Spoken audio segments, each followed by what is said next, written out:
Obrigada. Novamente. Boa noite a todas que estão participando desse curso maravilhoso e super esperado, que conclui a série de 5 cursos que foram realizados neste ano de 2023.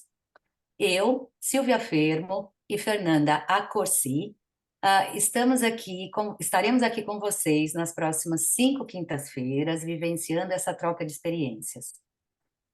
Aproveito para deixar um super agradecimento aqui do apoio também da Priscila e da Gisele, que também nos ajudaram na organização desse curso. O que eu estava falando? Alguém aqui? Obrigada. Então, aproveito para agradecer a todas vocês por estarem aqui presentes hoje, prestigiarem estes cursos que foram selecionados e viabilizados através do POI-UK, sendo concedido pelo Itamaraty com o apoio do Consulado Geral do Brasil em Londres. Essa é a nossa primeira aula do curso Personalização da Aprendizagem através de Metodologias Ativas para o Ensino do POU e será ministrado pela nossa querida professora, doutora Juliana Azevedo Gomes. Dá um oi aí, Ju. Oi, pessoal, vocês estão me ouvindo bem? Boa noite! Mano, já nos conhecemos, bom, a maioria, e se não, pois hoje vamos acabar de nos conhecer.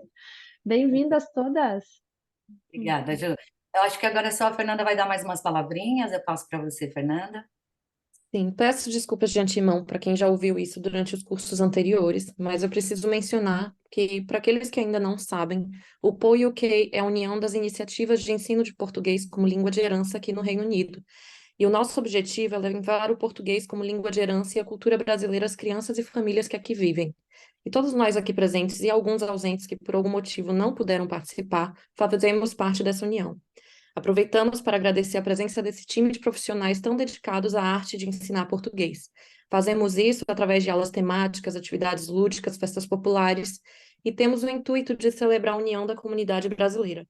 E vocês devem saber muito bem, pois fazem parte disso diariamente, planejando, estudando e se dedicando, seja presencialmente ou em aulas online. Para que vocês entendam um pouco mais sobre a dimensão do nosso trabalho, seguem aqui alguns dados. Nós somos 9 iniciativas distribuídas em 13 unidades. Atendemos uma média de 533 crianças e temos entre professores e assistentes 80 pessoas envolvidas. Para saber mais sobre o POI UK e cada iniciativa envolvida, é só acessar o nosso site que vai estar no chat, tá bom? Bom, deixa eu ver quantas pessoas nós temos aqui. 26. Bom, eu vou dar seguimento. É o seguinte, pessoal, eu quero fazer uma coisa diferente dessa vez, porque nós estamos no 5º curso. Eu queria fazer uma perguntinha rápida. Quem aqui já tem o app do Easy Fundraising? Por favor, faz um joinha ou põe um sim ou não no chat. Por favor. A gente vai colocar o link, deixa eu ver se tem. Já tem algumas que tem. Eu queria pedir a vocês o seguinte: é muito fácil esse app, você só baixa no seu. É um aplicativo, tá? Que chama Easy Fundraising, uma palavra só. Vocês simplesmente baixando esse app, você pode fazer as suas compras online. Tem muitas e muitas lojas que são associadas.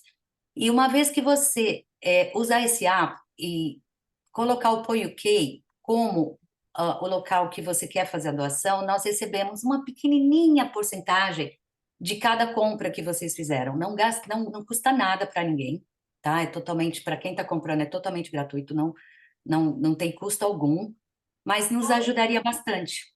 Então, eu gostaria de pedir, se possível, vocês baixarem o app e do Easy Fundraising, que a Fernanda já colocou aqui no chat, né, Fernanda? E download no seu celular, e aí todas as vezes que vocês fizerem as suas compras e colocarem o Apoio UK, recebe uma doação bem pequenininha de todas essas lojas que apoiam pequenos negócios como a gente, tá bom? Então, desde já fica aqui um super obrigada por nos acompanharem nessa jornada e manter o português como língua de herança para as nossas crianças. Passando para a Fernanda. Bom, vou apresentar para vocês a Juliana. Ela é pedagoga e psicopedagoga e doutora em didática. Sua tese foi sobre o português como língua de herança em um contexto de línguas irmãs e atualmente é professora e pesquisadora da área das tecnologias digitais e da educação personalizada. Então, vamos nos abrir para todo esse conhecimento e essa experiência que nós vamos emergir agora.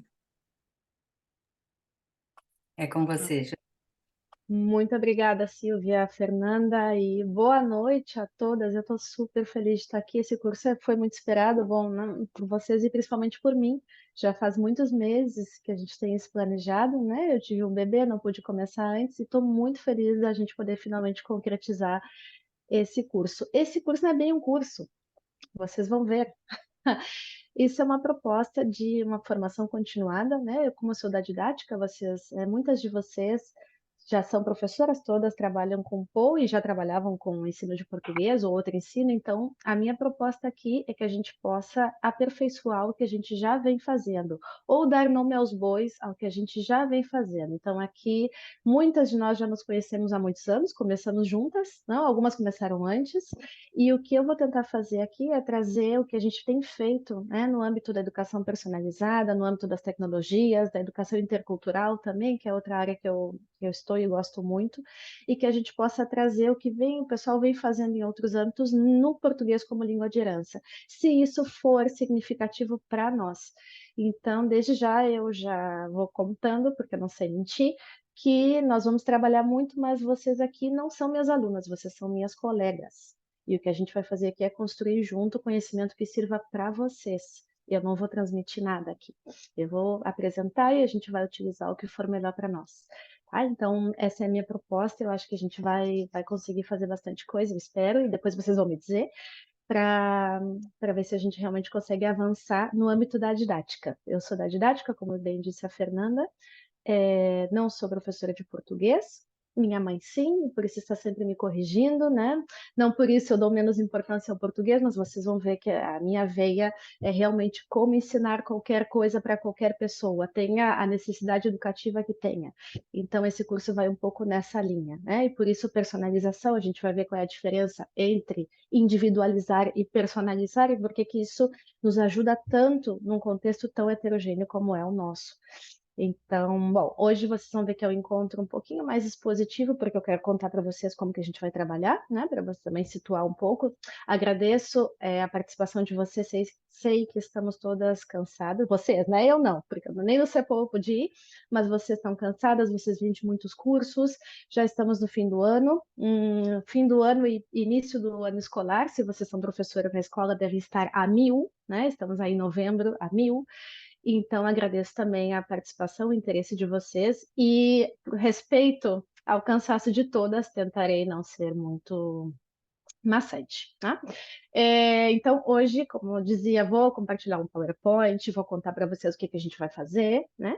Mas, a partir da semana que vem, em função do briefing que vocês vão me dar, essas aulas irão se conformando. Eu tenho aí a minha teoria, está pronta, a teoria está aí, o papel aceita tudo, mas o que eu quero realmente é ir modulando esse curso, esses encontros, em função do que vocês também me trouxerem. Então, a participação de vocês é fundamental, e não para fazer atividade, mas sim para a gente pensar junto em como que a gente pode melhorar isso, né? A nossa realidade. Cada uma de vocês tem uma.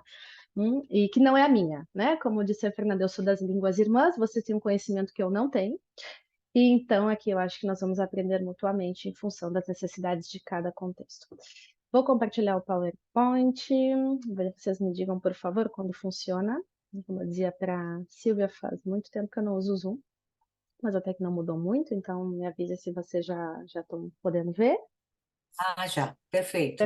Perfeito. Então tá, gurias, meninas, todas meninas. Nosso curso é sobre personalização da aprendizagem através das metodologias ativas, tá? É muito fácil falar que nós temos que personalizar, mas como, né? Tenho 18, tenho 10, tenho 5, tenho um com necessidade educativa especial. Então, assim, é muito bonito, né? Dizer que a gente precisa personalizar, mas de que maneira? Então, eu ofereço aqui um caminho que eu conheço, um caminho que a gente aplica em outros contextos, que são as metodologias ativas.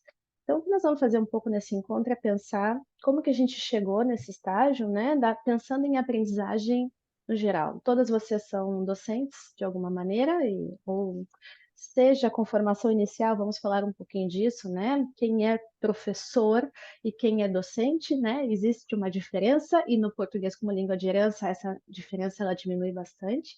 Mas como que a gente chega nesse momento e como que a gente pode usar tudo isso, tá? Se vocês não souberem, se eu estiver falando de algum conceito que é totalmente novo, por favor, aqui no chat, o que que é isso?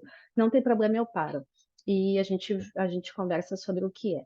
Mas aqui, esse curso é um caminho. Não é uma receita de bolo, de jeito nenhum, mas é um caminho para que a gente possa melhorar, para que a gente possa avançar no nosso mundo da língua de herança. O que vamos ver aqui nesses encontros? Primeiro, vamos ver alguns conceitos, porque para a gente falar o que está fazendo, a gente tem que saber o que a gente está falando, né? Tem que saber em que lugar, desde que lugar a gente está defendendo uma teoria, uma metodologia. Isso é muito importante, isso passa segurança para os nossos colegas, para as nossas famílias e para os nossos professores, se vocês são coordenadores e vão continuar multiplicando o que a gente está fazendo aqui. Então, vamos falar um pouco de conceitos, claro que eu não vou aqui aprofundar, mas a gente vai ter um espaço para aprofundar para as que querem, né? As que quiserem aprofundar e as que não, sem problema nenhum. Mas como não são receitas de bolo, a gente tem que pensar um pouquinho sobre o que a gente vai propor. Vamos ver como é que a gente trabalha a aprendizagem baseada em problemas no ensino do Poe, estudo de caso, a sala de aula invertida ou flipped classroom, né? Vocês aqui que são todas do inglês devem pronunciar muito melhor que eu, né? O flipped. O storytelling, e vamos fazer umas reflexões sobre a formação continuada, porque, né, esse ciclo de cursos acaba aqui, mas vocês não precisam estar sempre em cursos para seguir melhorando. Então a gente vai pensar nisso e como que vocês podem levar também essas reflexões para as iniciativas de vocês e para a própria vida de vocês, para que vocês possam seguir aí uma autogestão da formação de cada uma. Então, vamos pensar sobre isso também no último encontro. Essas metodologias todas são metodologias ativas e a gente vai trabalhar com elas pensando na heterogeneidade que a gente tem na sala. Então, aqui a gente vai aterrissar bem, bem no nosso ensino do Poe. Bom, a Fernanda já me apresentou, mas eu gostaria que vocês soubessem do lugar, da onde eu falo, né? Eu sou uma professora que atualmente trabalho dou aula de didática, minha aula sempre é de didática, ou sou tutora de trabalhos de fim de mestrado ou de doutorado. Mas a minha área sempre é a personalização da aprendizagem através das tecnologias digitais e dentro de um contexto sempre estou envolvida com a educação inclusiva e intercultural. Educação inclusiva não de necessidades educativas especiais. Eu sou psicopedagoga, mas de formação. Eu não trabalho com as necessidades educativas especiais, mas a inclusão é uma coisa, educação especial é outra, né? Então, assim, sempre, todos os meus discursos, as minhas propostas, tudo está pensado para incluir. Incluir considerando as individualidades de cada aluno em qualquer contexto, não somente na língua de herança, e sempre pensando que ferramentas digitais podem me ajudar. Então, assim, vocês vão ver que meus exemplos, minhas propostas, né, a pessoa, né, essa pessoa que está aqui, eu falo deste lugar, né? Você não botou língua? Não, não coloquei a língua. A língua eu deixo para vocês.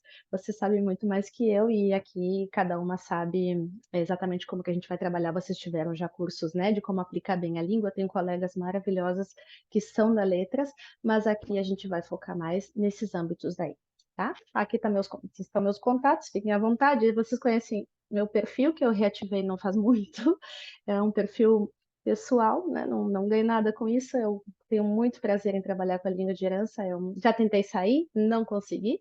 E acho que quanto mais tempo livre eu tiver, vou voltar com mais força, porque realmente eu gosto muito. Atualmente, estou começando a trabalhar num grupo de pesquisa, acho que eu comentei no meu perfil. É um grupo de pesquisa que tem uma linha para metodologia para ensino de língua. Se alguém quiser seguir nessa área da pesquisa, se alguém tiver interesse, como eu sou a pesquisadora principal, a gente pode ver uma forma de participar. de maneira ou outra, de algum projeto de pesquisa. Eu espero que com o tempo a gente possa alavancar a língua de herança. Não pode ser o português, porque eu estou aqui na Espanha, né? Mas não tem problema. A gente pensa na língua de herança, nas características como tal. Então, se alguém quiser seguir um pouco nessa linha, super aberta, aqui está o meu e-mail. E esse perfil que vocês estão vendo aí embaixo não tem nada a ver com vocês. É um perfil de ensino online, como que a gente aprende melhor online, através das nossas características, através dos nossos estilos de aprendizagem. Está dirigido aos meus alunos aqui na Espanha, mas enfim, para vocês conhecerem o meu lado B, que eu sou muito interessada por como as pessoas aprendem. Como as pessoas aprendem em função do que elas sabem, do que elas querem, de onde elas estão, com que ferramentas elas usam. Então, essa é uma paixão minha, e eu sempre digo, né? Meu marido sempre diz, não pode te concentrar numa coisa? Não consigo. Então, esse é meu outro lado, está dirigido aos meus alunos, está em espanhol, mas enfim, né? Enfim, para vocês me conhecerem e nada mais. E vamos ao que interessa. A metodologia do curso. Tá? Você já sabe os conteúdos, como que a gente vai trabalhar? A gente vai trabalhar sobre metodologias ativas com as metodologias ativas. Isso significa que eu não vou estar aqui explicando, obviamente, né, que a gente vai fazer uma introdução, mas eu não vou ficar aqui explicando teoria. A gente vai aprender isso na prática. A gente vai ver como é que a gente inverte uma aula, a gente vai ver como que a gente trabalha o estudo de caso e resolve, e isso poderia ensinar pessoas com essa e essa característica. Então, é mão na massa mesmo e não é simplesmente para fazer atividade. A gente vai pensar sobre isso. Então, eu espero que não estejam tão cansadas, né? Aí é uma horinha mais cedo, que esteja com um cafezinho, um chazinho, não sei. Mas a gente vai pensar bastante, né, na prática mesmo. Vamos trabalhar em equipes, como nos outros cursos, né, para a gente aproveitar e para que vocês também possam explorar ao máximo as competências interpessoais de vocês. É, pensando também nos interesses que vocês têm, né? Vocês vão ver que as propostas todas vão estar dirigidas a diferentes tipos de necessidades educativas. Todas as pessoas têm necessidades educativas, algumas são especiais, outras não. E vai depender de vocês. Aqui eu não vou entrar, eu vou, né, jogar os pincéis e vocês pintam. O papel de vocês é de formadores, foi o que eu comentei, né? Muitas de nós somos colegas, a maioria somos colegas, e eu atualmente não estou dando aula de POU, fiz isso por 10 anos, foi maravilhoso. Não sei se vou conseguir voltar em função dos horários aqui da Espanha, né, da associação, mas continuo vinculada a essa associação, que é uma paixão que eu tenho. Mas vocês são formadores. Então, eu sou formadora de professores aqui na Espanha, sou conhecida como formadora de professores e vocês também. Não só de professores, como de alunos. Então, aqui nós somos colegas e, como eu disse, né, vamos pensar juntas, debater, discordar, concordar e avançar. E, por fim, uma metodologia que eu não sei se vocês conhecem, podem me contar aqui no chat, talvez sim, é a comunidade de prática. Vocês conhecem? Já ouviram falar sobre isso? Tô aqui, tô vendo o chat, hein? Já ouviram falar nisso ou é a primeira vez? O que é a comunidade de prática? Vocês já usaram essa metodologia já? As outras? Tem alguém que não conhece? Todo mundo sabe o que que é? Vocês estão muito quietinhos, tá? Também não paro de falar, né? Já vou parar. Ah, ok. Com esse nome acho que não. Então tá. Tá, explico. Super. Comunidade de prática é um conceito, não é bem uma metodologia, é uma estratégia dentro da formação de professores, que é quando a gente cria um espaço fora, né? Um espaço institucional, entre aspas, não é porque seja institucional, mas reúne pessoas com características semelhantes, com objetivos semelhantes, para produzir conhecimento. Então, assim, não é tertúlia, não é só para a gente conversar, não é para ser, é para a gente realmente poder expressar o que a gente sabe, expressar nossas inquietudes, nossas inquietações, etc., contrastar com a teoria e avançar. Né? Então, assim, aqui a gente chama, né, é um processo que é o conhecimento tácito, que é o nosso conhecimento da experiência, a gente traz teoria, a gente junta isso aí, debate, tem que ser sempre junto, né, é comunidade. E avança. Esse avanço é quando a gente tira conclusões e pensa, sim, então para alunos dessa maneira a gente pode fazer isso. Pode funcionar e pode não. Mas a gente entra num acordo em função das nossas experiências e do que a gente está estudando, de como a gente pode avançar ou pode fazer uma coisa de uma forma diferente. A gente precisa de um espaço para isso. Eu criei um espaço, depois comento com vocês, criei um espaço totalmente voluntário, gente. Eu sei que o povo trabalha, eu também. O povo tem filho, né? Estão cansados, mas é uma forma da gente ter um espaço de trocas. E não é só trocas, não é um fórum para a gente conversar, é um fórum para a gente. Eu sou a pessoa que jogo, né, risco fósforo, vou mandando aí os detonantes. Vocês podem aproveitar aproveitar não, vocês podem responder a essas questões. A gente pode fazer a troca, a gente vai lanço teoria, mando algum artigo, mando algo para vocês verem, né, o que vocês estão falando, o que estão falando sobre isso, o que estão fazendo sobre o que vocês estão dizendo, e a gente vai tirando conclusões. Essas conclusões, depois, no final do curso, se tudo der certo, a gente cria, eu, né, no caso, que eu invento coisa, depois tenho que. A gente cria aí o nosso decálogo de boas práticas em função do que a gente está fazendo, e essa é a produção de conhecimento deste curso. Totalmente voluntário, é um classroom, bastante, bem básico, bem básico. O que é interessante é o que a gente vai fazer ali, né? Então, assim, não acho que a gente vai ter tempo de fazer isso aqui, portanto, eu vou ir lançando, né? E durante a semana, quem quiser, puder, tiver com vontade ou não, pois pode ir participando ali. Eu vou estar ativa porque é algo que me interessa muito, eu acho que é uma forma da gente ir consolidando também, que a gente vai vendo na aula, né? Que esses encontros não sejam gotas, que a gente vai conectando tudo. Mas que fique claro que isso é totalmente voluntário e se interessa para você, se não, tudo tranquilo. É uma estratégia dentro desse curso, porque esse curso vocês estão vendo, né? É bem de formação docente mesmo. Depois eu vou mostrar e vai ficar mais claro aqui que eu estou inventando. Bom, deixa eu ver se eu consigo avançar. Objetivos deste curso, né? O que eu gostaria que vocês soubessem no final, né? Que vocês estivessem seguras no final desses 5 encontros. Primeiro, que vocês, já sei que talvez muitas de vocês isso já não acontece, né? Mas que vocês não tivessem nenhum problema, nenhum susto com a heterogeneidade, especialmente com respeito à competência comunicativa. Não sei se é o caso aqui, porque ainda não nos conhecemos, não conheço a problemática de vocês, vou conhecer, mas ainda não conheço. Mas que não esses encontros possam dar para vocês ferramentas de como que eu começo. Por onde eu começo? É aquela coisa, quando eu tenho tanta heterogeneidade, né? Qual seria a melhor metodologia? Não usar metodologia porque sim, qual seria a melhor? Né? Então, assim, isso seria essa segurança em como agir didaticamente. Não, peraí, deixa eu ver isso aqui, vou começar por aqui. Depois, analisar e escolher, porque metodologia ativa não são todas iguais, tem objetivos diferentes, tem potencialidades diferentes e desafios diferentes. Às vezes a gente quer fazer, às vezes não, a gente sempre quer fazer o melhor, mas às vezes a gente se enrola. E não é por mal, é porque realmente aquela não era a melhor. Então a gente vai aprender a analisar o contexto e analisar também as potencialidades de cada metodologia para ver qual que nos serve ou não.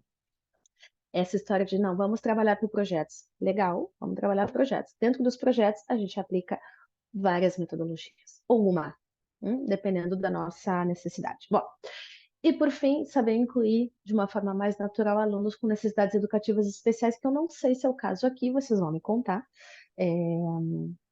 É claro que a gente talvez tenha, talvez não tenha, mas sempre pode chegar, e a ideia é que a gente possa também. A proposta aqui é que a gente possa naturalizar um pouco esses desafios que seguem sendo, né, motivo de estresse, de inquietação, né, tanto que a gente continua fazendo formação contínua sobre isso, porque realmente é importante, a sociedade muda, as crianças mudam, as famílias mudam, e o que a gente vem encontrando não é bolinho, né? A gente tem vários desafios aí, e a ideia é que esses encontros possam deixar vocês mais seguras com relação a tomada, desculpa, de decisão, né? Como que eu tomo essa decisão para começar? Então, esses são 3 objetivos, não é muito, são 5 encontros, passa muito rápido, né? E, bom, esse curso tem um intervalinho, né? Dentro de 1 hora, né? Silvia, mais ou menos, no final da última hora, então vou tentar aqui falar um pouco e também quero. Participem no chat, concordem, discordem, comentem, porque isso vai dando movimento e também eu vou conhecendo vocês e vou ajustando tanto os discursos como as atividades, etc. Então, vocês também vão me ajudar se vocês participarem também, né? Por outro lado, É, também vocês vão tendo coisas cada vez mais vinculadas ao que vocês precisam, né? E não discursos gerais, que é quando a gente começa um curso. Primeiro, meninas, vamos falar um pouquinho de aprendizagem. Obrigada, Carolina. Não é o mínimo, né? Já não. Estamos aí em plena era da inclusão, Agenda 2030. Todos conhecem a Agenda 2030? Todo mundo está por dentro, né? Inclusão. Não? Tá, vou compartilhar. Objetivo 4, meta 4.7, não, objetivo 4.7 da Agenda 2030, né? A inclusão já não é um favor. Ai, muito obrigada por ajudar os meus filhos. Não, e isso tem que entrar na língua de herança também. Se a gente quer ser reconhecido como uma modalidade de ensino, os professores têm que se formar, que é o que vocês estão fazendo aqui, e POI UK dá um show, né? Vocês são exemplo para as outras iniciativas. Nós temos POI Espanha, POI Alemanha, POI, vocês dão um show. E ao mesmo tempo, também nós temos que pensar não em escolarizar o português como língua de herança, mas a gente tem que pensar em quais são as problemáticas do ensino e aprendizagem e trazer isso para a sala de aula. Então, a gente já fez muito, vocês aqui, muitas de vocês são parte dessa história, começamos juntos, começaram antes, mas agora tá bom. Já estamos consolidados como um movimento, como que a gente avança, né, para ser reconhecido como tal e como uma modalidade de ensino e aprendizagem. Bem, vamos falar um pouquinho da aprendizagem, né? Como tudo na vida, os conceitos evoluem, né? E a aprendizagem é um conceito que evoluiu em função dos momentos sócio-históricos que nós fomos vivendo. Aqui, depois vou perguntar a idade, não precisa falar, né? Mas aqui nós temos, né? Muitas, não sei se tem alguém de 20 anos aqui. Se tem, pois não deveria estar aqui, deveria estar aproveitando a vida à noite. Mas temos 30, 40, 50 a mais. Somos de uma era, nós somos dos 80, dos 70, dos 90. Somos aí de um momento sócio-histórico em que a aprendizagem era vista de uma maneira totalmente diferente à que nós vemos hoje, ou que deveríamos ver hoje, né? Sem enrolar com teoria, só para vocês, né, se lembrarem, porque vocês sabem, a educação como tal foi construída, a instituição educativa, processo de ensino-aprendizagem, ensino e aprendizagem sempre foi focada no ensino e nos conteúdos. Né? E aqui já convido todo mundo a fazer, ninguém precisa compartilhar, mas já convido a fazer uma análise aí do seu tempo de estudante, das suas aulas de POU, aqui uma reflexão, ok? Sem julgamento, espaço, safe space total. Então, muitos de nós aprendemos, não? Ou consideramos que aprender era realmente reter informação, que reter informação é um dos processos cognitivos de ordem inferior, é um dos primeiros quando a gente recebe algo, né?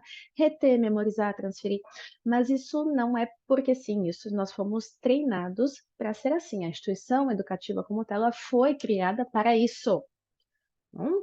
Com a perspectiva mais técnica, para que nós pudéssemos ter mão de obra especializada ou não para atender à sociedade. Então, a instituição educativa como tal, ela foi criada para isso. O currículo que nós conhecemos foi criado nos anos 20, numa perspectiva fabril. Vamos otimizar os processos, precisamos de um standard, de um padrão. Então, claro, como nós poderíamos esperar inclusão, interculturalidade, metodologia de personalização da aprendizagem em uma perspectiva de fábrica? Então, não é que antes não pensavam, não, é que isso foi criado num outro contexto, mas isso foi evoluindo. O problema é que a escola, como tal, é uma das instituições que mais demora em se atualizar. Por N fatores, especialmente pelo fator humano. Agora mesmo, estamos em plena era das tecnologias digitais, e o que mais nós vemos não, nessa escola aqui, não, aqui tecnologia digital não porque vicia, claro, o que é isso? O medo ao desconhecido. Vicia, claro, vicia. O excesso faz mal, sim, o excesso de brócolis também faz mal, né? O que acontece aqui é que quando nós temos muitas pessoas, né, em qualquer instituição onde há muitas pessoas e uma hierarquia um pouco mais horizontal, essa evolução demora um pouco mais. Mas tudo bem, avança, né? Então, o que aconteceu? No campo das ciências da educação, a coisa foi bombando. As pesquisas, a gente saiu aí dos anos 40, estímulo de resposta, isso funciona, vamos trabalhar com, né, esses exames tipo teste de opção múltipla, perguntas memorísticas, livros textos para a gente sublinhar aí, marcar as datas e os nomes.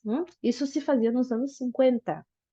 Isso no ano 94, quando eu era aluna da quarta série, quarta série, eu não me lembro mais, 92, eu estudava da mesma maneira. Então, assim, a gente passou décadas estudando da mesma forma, quando, teoricamente, nós já, Vygotsky já estava cansado de dizer que a gente aprendia melhor de uma forma construtivista. Então, o que eu quero dizer aqui é que o avanço das teorias não acompanhou a forma como a gente ensina e aprende. Então, para começar, vamos tirar esse peso, né? Ai, não sei ensinar, não sei como é, porque eu não sou professora, porque... Não, porque dentro da formação inicial, dentro dos cursos de pedagogia, a gente continuava aprendendo dessa maneira. A teoria é uma coisa, a prática é outra. Agora, o que está acontecendo? Graças a Deus, a gente está conseguindo ver, em função da globalização, como outras pessoas trabalham de uma forma mais avançada e a gente consegue ir modificando a nossa forma de ensinar. Então, antes a escola tinha um poder absoluto sobre a forma como os professores ensinavam, e isso vai mudando. Isso a gente não tem na área da língua de herança. Então, a gente tem uma grande vantagem, que é essa liberdade metodológica que muitos professores não têm nas escolas. Então, aqui a gente já parte com os 2 pneus e 2 steps, diferente das escolas, que depende muito, né, do currículo, do currículo e das diretrizes metodológicas. Não, vou aplicar aqui, né, aprendizagem e serviço, um projeto. Não, aqui não, porque não podemos sair da escola, porque não podemos integrar a comunidade. Claro, existem restrições. Na língua de herança, não. Né? Estamos todos aqui em um campo super fértil, a gente pode usar e abusar. Bom, então, resumindo, a teoria avançou bastante e bastante rápido. A prática não. A prática não. O que nós sabemos hoje, há um consenso em todos os paradigmas, que a gente vai ver aqui rapidinho, que aprendizagem significa uma mudança de estado cognitivo. Era algo que eu sabia antes, que eu não sabia antes, e sei agora.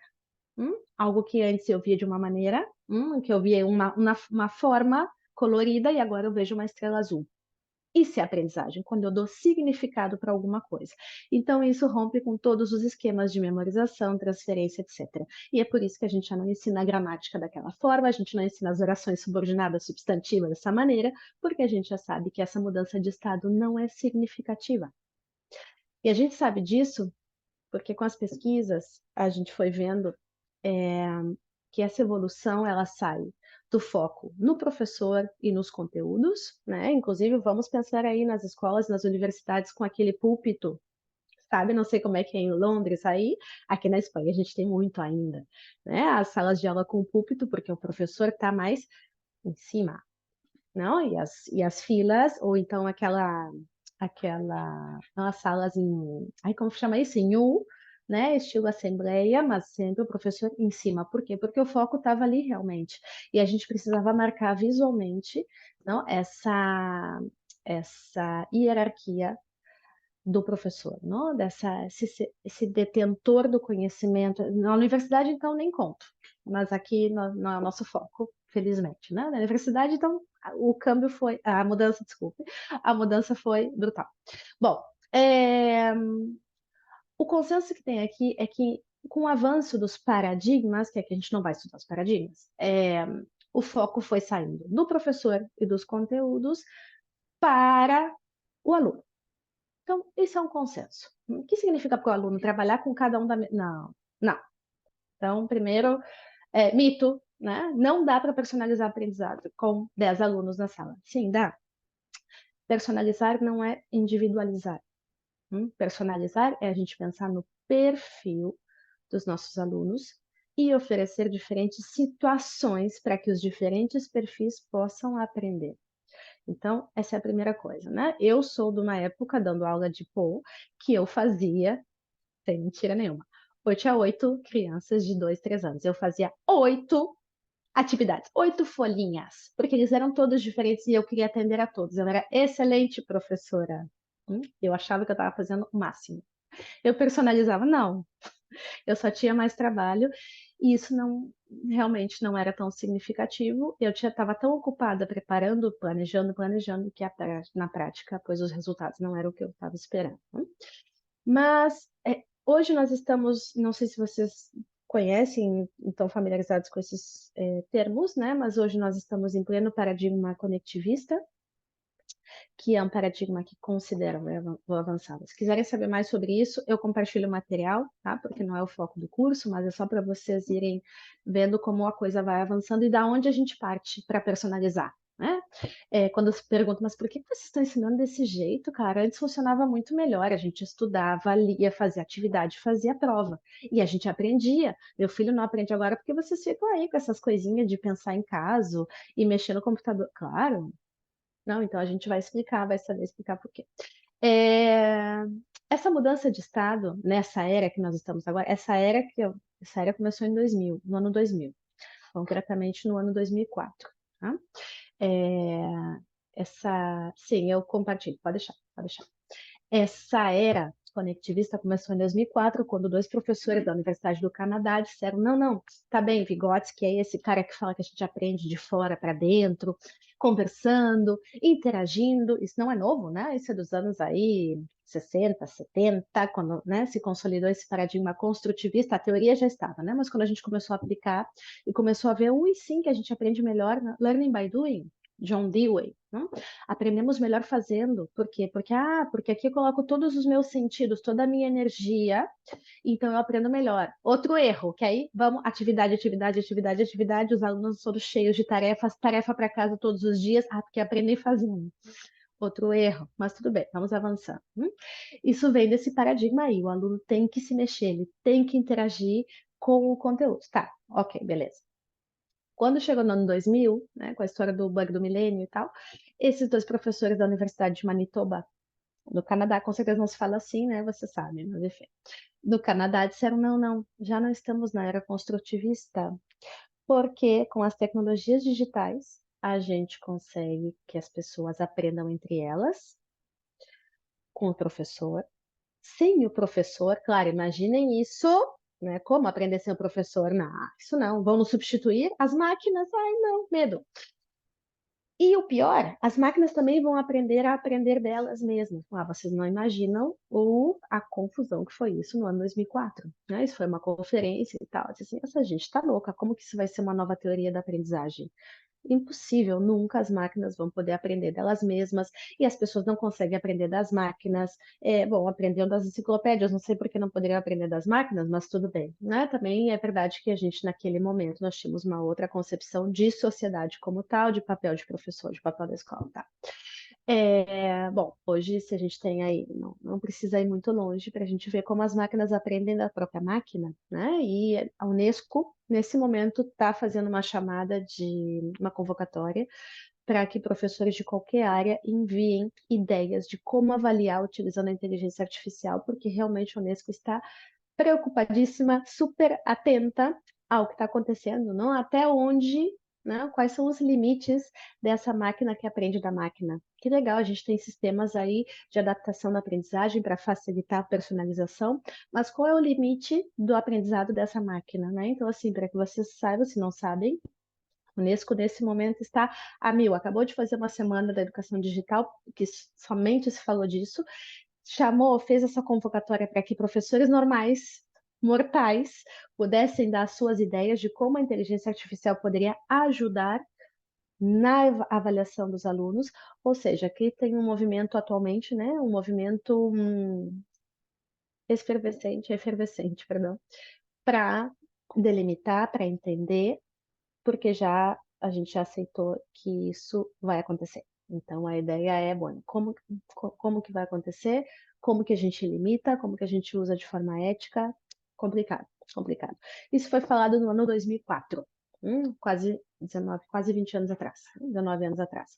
Mas esse é o nosso paradigma atual. O que significa esse paradigma atual? Bom, significa que o professor é indispensável, que os recursos têm que ser diversos, não pode ser só um recurso. Essas pessoas, elas estão conectadas. A gente já não constrói aprendizados, a gente conecta. Conecta o quê? Conecto com os meus conhecimentos prévios, os teus, o da teoria, o do ChatGPT, o do Google. A gente vai conectando e vai construindo. A comunidade de prática vem desse conceito aí. Então, assim, não é só o meu, não é só o teu, não. é o nosso.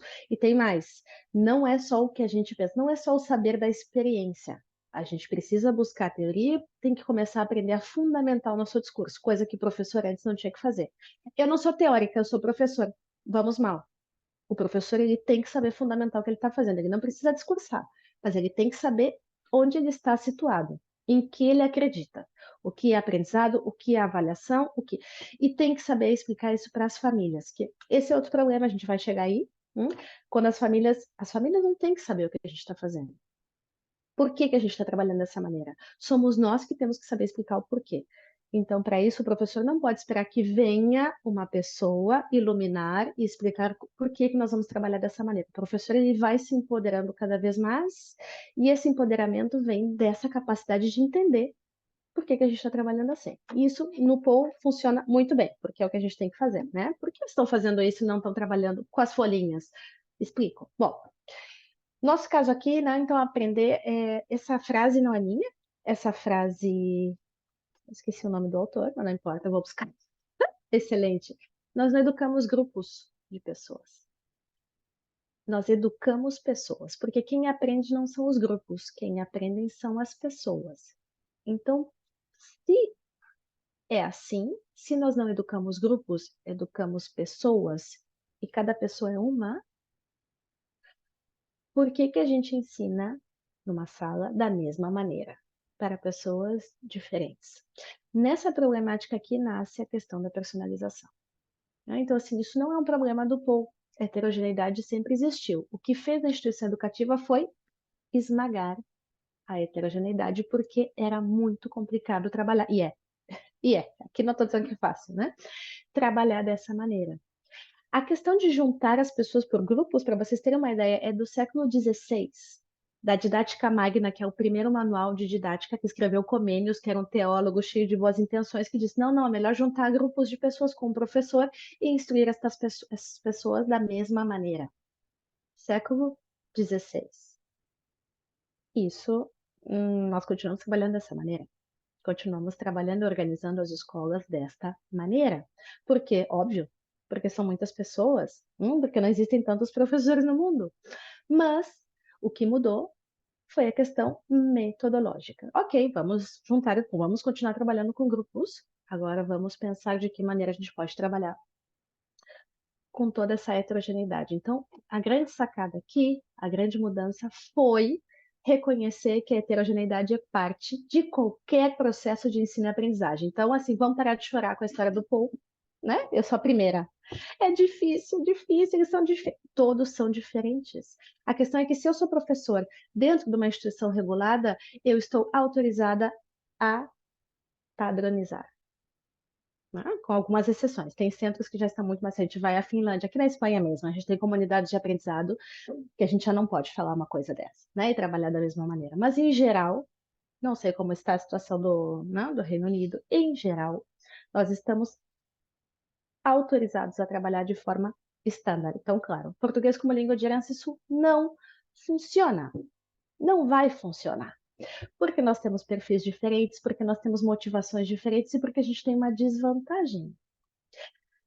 Não é obrigatório aprender português, avançar no conhecimento de cultura brasileira. Então, assim, o que a gente sabe do nosso contexto da língua de herança, do ano 2008, uma pesquisadora que se chama Silvina Montru, não sei se vocês conhecem, Silvina está nos Estados Unidos.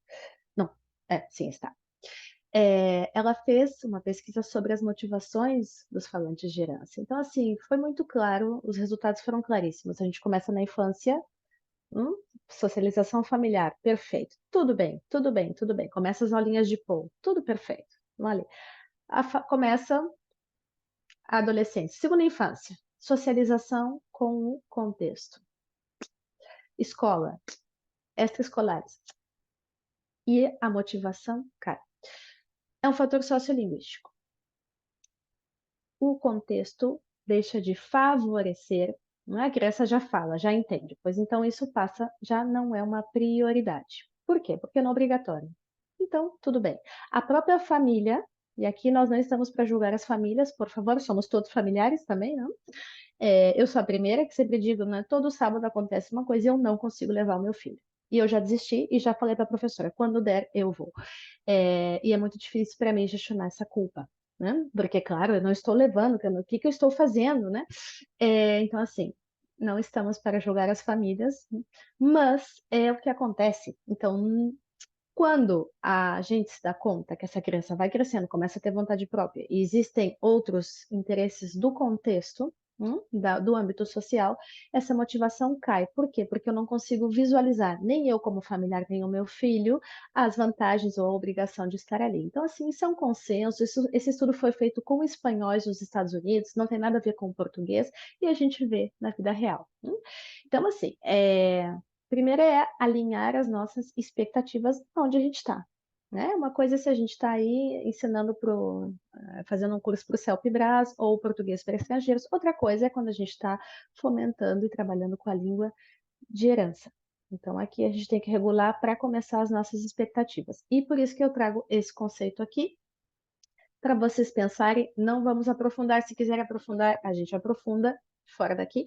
Mas queria que vocês fizessem, gurias, meninas, um processo aí de reflexão, né, sobre a identidade profissional docente. Eu não sei aqui qual é a formação inicial de vocês, vou descobrir. Aí, por favor, vou dar uns minutinhos para vocês acessarem esse link. Só antes de acessar, quero comentar.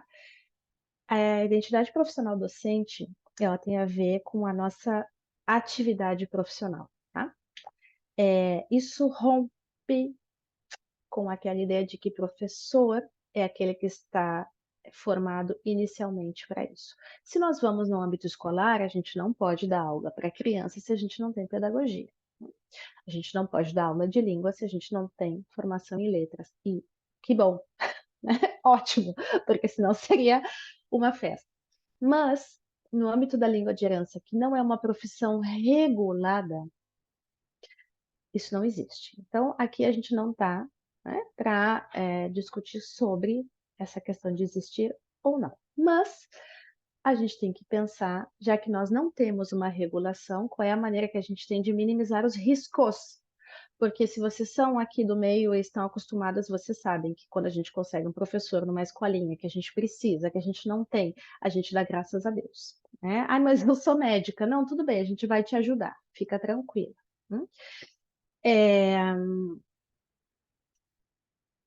Existe muita polêmica em torno da formação inicial. É óbvio que a gente sempre busca que sejam pedagogos e filólogos, né? Formados em letras. É claro, a gente sempre busca que a formação inicial seja a mais próxima possível, mas isso nem sempre é possível, e esse é outro aspecto que a gente tem que considerar. Faz parte do mundo da língua de herança. Que bom se não precisar, mas se precisar, sim. E aqui entra esse conceito. Esse conceito tem a ver. Todas nós temos uma identidade profissional docente. Todas. Que começa quando a gente é aluno, sabe? Ai, me lembro da minha professora da pré-escola. Que bom. Por quê? Porque eu não lembro do quinto ano, que era uma bruxa. Bom, tem a ver com as nossas experiências como aluno, com as nossas experiências como professor, em qualquer âmbito, hein? E, claro, com a nossa formação. O professor formado em letras não age da mesma maneira que um professor de pedagogia, que estudou pedagogia, que não age de um que estudou comunicação. Agora, isso não significa que essa pessoa não possa ensinar língua de herança. Isso é bem importante.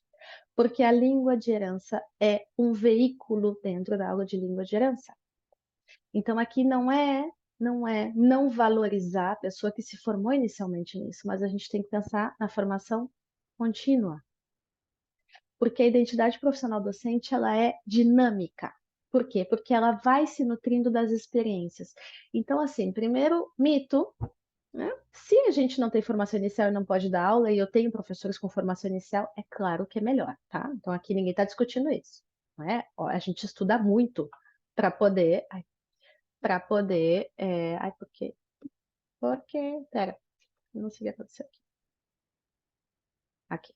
A gente estuda muito para, né, se especializar, mas aqui dentro da língua de herança, a gente tem que considerar muitas experiências que a gente tem e como isso vai condicionando a nossa forma de trabalhar. Quando eu falo em experiências que a gente tem, eu me refiro às crenças que a gente vai construindo, os preconceitos que a gente vai construindo em função da nossa experiência, seja ela positiva ou negativa. E aqui também, ninguém vai aqui compartilhar, se quiserem, fica à vontade, mas aqui a ideia não é expor ninguém, mas é para a gente ir pensando, não uma experiência negativa com uma família, com um estudante, com uma turma, condiciona a minha forma de trabalhar. Será mesmo que eu estou tão aberta a modificar minha forma de trabalhar? Por que eu falo isso? Porque a teoria é muito linda. A gente vai ver aqui como é que eu personalizo, como é que eu uso. Se eu não acredito nisso, se eu acredito que no fim das contas, é muito bonito que ela fala, mas no fim, sabe o que funciona, meu filho? A folhinha ali, o ditado, a gramática. Essa pessoa, ela vai continuar ensinando assim, não importa se o coordenador, quantos cursos, quantas formações, porque a identidade profissional docente está vinculada com as nossas crenças. E essas crenças não são sempre inovadoras. E por isso, né, com respeito à inclusão, com respeito à heterogeneidade, com respeito à interculturalidade. Não, os portugueses não me incomodam, mas ai, angolano, caralho, que eu não entendo como eles falam. São crenças, são preconceitos, isso é muito profundo. Então, assim, são experiências como aluno, como professor, e aqui não era experiência a palavra, era crenças. Né? Acabei de ver que me enganei. E as nossas crenças. Então, aqui eu convido a todas a fazer uma reflexão profunda e individual e silenciosa sobre quem são vocês dentro do contexto da língua de herança. Vocês estão abertas a toda essa heterogeneidade? Não, às vezes a gente para ali naquele muro e fica ali. Não dá, cara. Pois não dá. Ah, eu faço o que eu posso. A família não quer saber, assim, tudo tem limite. Eu sou esse professor com aquela visão da escola, eu não consigo estandarizar, eu não consigo padronizar, então eu me bloqueio. Eu sou aquela pessoa que quero mudar, mas de repente me falta subsídio teórico, eu não sei como fazer isso, cara, não sei. E também não sei buscar ajuda, ou não quero, meu grupo não é tão legal. Se eu começar a dizer que eu não sei como fazer, acabei de começar. Quem somos nós dentro de uma modalidade que ainda está em construção, didaticamente? Que a gente ainda não tem, e talvez não tenhamos nunca um consenso de como ensinar melhor. Então, como é o nosso perfil como profissional, mesmo que eu não seja professor de formação, mesmo que eu não seja formado em letras, ou enfim, que eu não tenha uma formação didática, né? Porque aqui, não sei se é o caso de alguém aqui, mas uma fonoaudióloga não faz muito tempo me escreveu e disse, puxa, vi um post seu, não sei o que, e fiquei pensando, eu sempre tive vergonha de falar que eu era fonoaudióloga. Poxa, uma fonoaudióloga, né? Se fosse ainda, não sei, uma economista, uma fonoaudióloga. E eu nunca me senti à vontade em falar sobre a minha formação inicial. E eu trabalho com POA há 8 anos. E eu pensei, essa pessoa tem muito mais experiência, conhecimento, capacidade do que outros profissionais da letras que estão começando. E a gente vai ver por quê. Então, assim, é importante a gente desmistificar um pouco, não só os alunos, né, a heterogeneidade dos alunos, mas também do nosso grupo de professores. E o problema aqui não é a nossa posição inicial, né, porque a vida vai nos levando, né, por diferentes caminhos. A questão aqui é o nosso compromisso com a melhora contínua e com a contextualização do que eu estou fazendo, né? Ah, também não sou da letras e da pedagogia, vou fazer do meu jeito. Não, cara, não. Tu tens um compromisso com essa modalidade. Então, aqui eu acho que quanto mais unidos nós estivermos com relação às necessidades dessa modalidade, eu acho que melhores professores nós vamos ter. E pensar sobre as nossas crenças também é muito importante. Então, aqui, eu queria, por favor, agora vamos fazer intervalinho, né? Mas fazemos um intervalinho, mas aqui tem um questionário bem curtinho, são 5 perguntas, é só para eu conhecer vocês e um pouquinho das crenças de vocês, sem perguntas profundas, né, indiscretas, mas é só para eu poder conhecer vocês um pouquinho e poder ajustar o encontro da semana que vem, tá bom? Então, Silvia, quando eu quiser. Obrigada. Ai, que delícia te ouvir. Ah, Fala muito gostoso de ouvir. obrigada. Pessoal, é o seguinte, achamos melhor fazer a nossa linda foto agora, Ah, porque às vezes tem aquelas que precisam sair depois do break, aí tem as que estão ocupadas, então quem que está afim de abrir a câmera aí para fazer a nossa linda foto para publicarmos, que estamos todas aqui nesse curso delicioso, bora lá? Fê, desculpa, Juliana, se você puder parar o seu slide, por favor. claro. Obrigada. Claro. Pronto. Ah, aqui estamos. Bora lá, arrumar os Ah, cabelos. agora eu tô vendo vocês. Agora eu tô vendo. Para de gravar, Sil. Todo mundo já pôs perfume. Ah, verdade, Dá acho um que pause aí, pause. Vamos lá, então. Bom, meninas, bem-vindas de volta, né? Estão aí, podem continuar aí com o cafezinho, com o chazinho, não tem problema. Hoje eu tô aqui em modo discurso, mas é só hoje, hein? Só hoje. Vamos dar uma olhadinha nas respostas de vocês? Vamos ver como é que é esse grupo aqui, a gente compartilha e assim vocês vão ver que eu não estou louca, que não é besteira o que a gente está falando aqui, né? Aqui o pessoal está respondendo, né? Tem poucas respostas. Não fiquem tímidas, não? Mas é para a gente ter uma ideia, tá? Primeiro aqui, deixa eu ver aqui. Quem está fazendo? Estão fazendo? Ah, não respondi. Volta. Desculpa. Peraí, volto. Né? Terminando. Também, claro, né? Também sacanagem. A gente deu o intervalo e eu volto já com tudo. Aqui. Peraí. O link para o formulário. Aqui. Tá aqui. Tá no chat também. Eu tô terminando de responder. Ah, Inclusive. obrigada, Fernanda, obrigada. Também podia colocar no chat. Aqui. É bem rapidinho, então podem ir preenchendo aí, assim vocês vão acabando o chazinho também, enquanto preenche. 2 minutinhos, né? É rapidinho.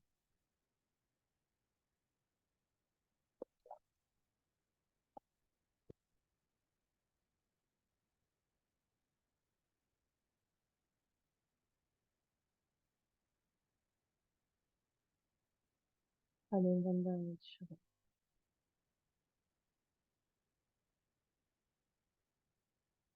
Eu vou vendo aqui as respostas e aí eu vou vendo o avanço.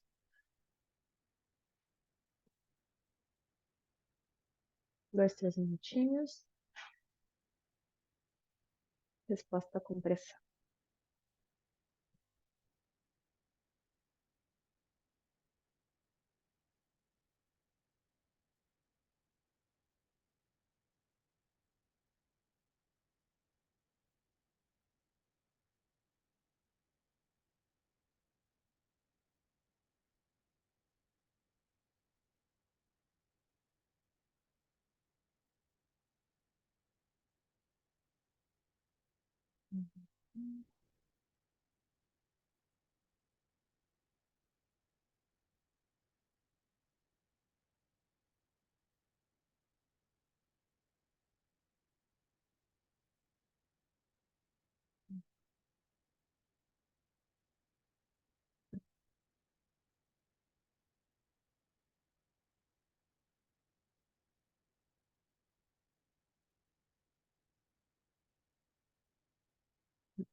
Eu vou compartilhar as respostas gerais. Depois ali é a opinião de vocês, é para mim, é para eu poder tocar nesses temas.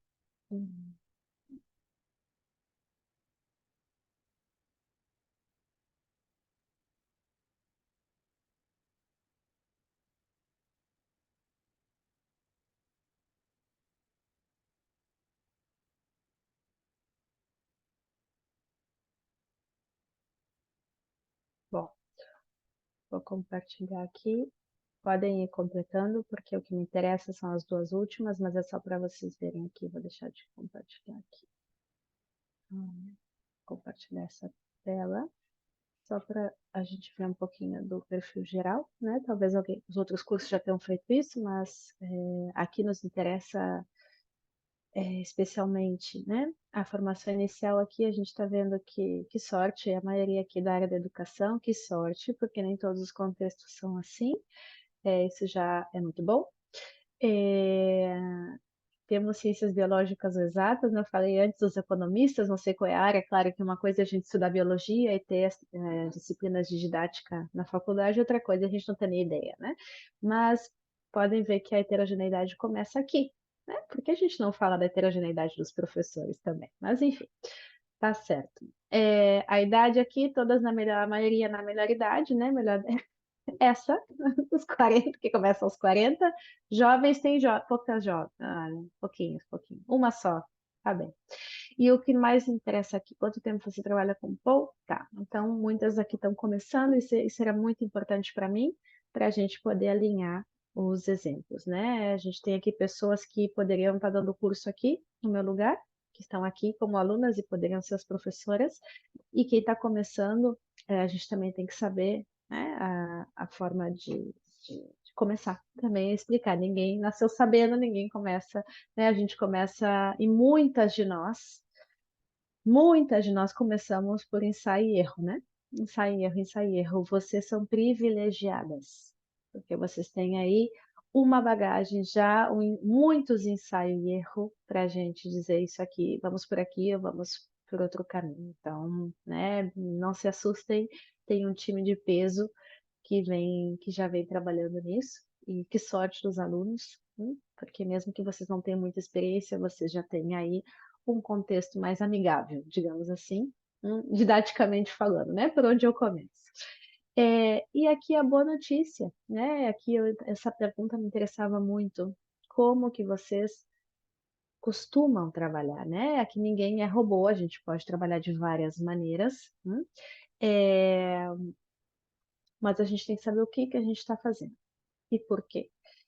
E aqui, bom, diretrizes curriculares, legal, né? Elas sempre ajudam. Diretrizes do país, super interessante, enfoque intercultural, a gente vai falar sobre isso também, né? Uma forma de puxar aquele estudante para o que a gente está fazendo, né? Que ele se sinta familiarizado naquele contexto, não significa que essa seja a solução de tudo, mas é um enfoque muito interessante quando a gente está trabalhando com a língua de herança e nos ajuda também a organizar, né? Especialmente quando a gente está começando um projeto, né?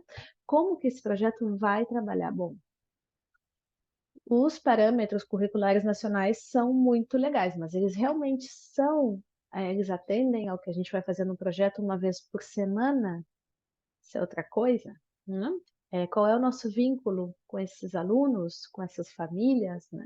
Quais são, enfim, alinhar um pouco o nosso ponto de partida, né? E através de projetos temáticos. Aí vem a boa notícia. Quando a gente personaliza a aprendizagem, quando a gente trabalha com metodologias ativas, a gente não trabalha de forma pontual, isolada. A gente costuma aplicá-las dentro de um projeto temático, de diferentes maneiras, né? Então, eu não digo que eu não posso trabalhar com pouco, como tu trabalha com pouco? Com Flipped Classroom. Sempre. Tipo, essa é a tua metodologia? Não, não dá. Com estudos de caso, sempre estudos de caso. Não dá. A gente tem que contextualizar dentro de algo. Esse algo são os projetos, que podem ser projetos temáticos, podem ser projetos de aprendizagem e serviço, tema para outro curso. Não sei se vocês conhecem essa metodologia, aprendizagem e serviço. É uma das minhas queridinhas, mas se não conhecem, eu conto. Se conhecem, já sabem. Então, eu adoro essa metodologia. É uma forma de projeto e também admite várias metodologias ativas dentro do projeto. Então, assim, é o que vocês já estão fazendo. Que sorte! O que a gente vai fazer aqui é contextualizar um pouco uma coisa ou outra, tá? Não conhece, Jéssica? Com uma Vivale. Com uma dica que não é, deu, explico. Que não sabe, desculpa, não conhece. Aprendizagem e serviços são projetos temáticos também, mas o produto final desse projeto é um produto ou um serviço à comunidade. Voltamos à Agenda 2030, vou compartilhar material que a gente persegue é que os alunos cada vez mais desenvolvam a sua competência em cidadania global. Essa consciência de que essa pessoa é um indivíduo com uma identidade que pode ser híbrida e que suas ações têm consequências no mundo em que ele vive. Para que a gente possa desenvolver isso, quem desenvolve é a pessoa, né? Para começar, vamos desenvolver competências. Não, as tuas, né? O professor não desenvolve competência, é a pessoa. Mas, enfim, para a gente promover esse desenvolvimento de competência de cidadania global, a gente tem que promover a empatia, a consciência, né? A autoconsciência, a autogestão, a autorregulação. Então, como é que a gente faz isso? A gente tem que colocar essa pessoa no campo de batalha. Essa pessoa são os alunos. Então, esses projetos de aprendizagem e serviço, eles trabalham com um tema comum, uma necessidade do contexto, que é o contexto local, né? Costuma ser o bairro, a escola, o centro, as famílias, etc. E a gente faz, né, projeto temático, matemática, língua, ciências, tudo ali. Mas sempre que a gente está trabalhando, né, com as diferentes metodologias, ele sempre tem esse enfoque de ajudar a resolver algo, ajudar a contribuir. Aqui a gente fez eu participei dentro de uma comunidade de aprendizagem, de um projeto aqui em Mataró. Eu moro em Mataró, uma cidadezinha perto de Barcelona, costeira também, com as escolas, que era para conscientizar os turistas que eles não poderiam sujar as praias, porque as praias são nossas, dos residentes. Então, as escolas todas aí trabalhando com todas as disciplinas, não para trabalhar a questão dos mares, da contaminação, etc, etc, não, do turismo, da importância do turismo, é totalmente global. Mas, claro, fazendo N trabalhos de conscientização, foram na rádio da cidade, enfim.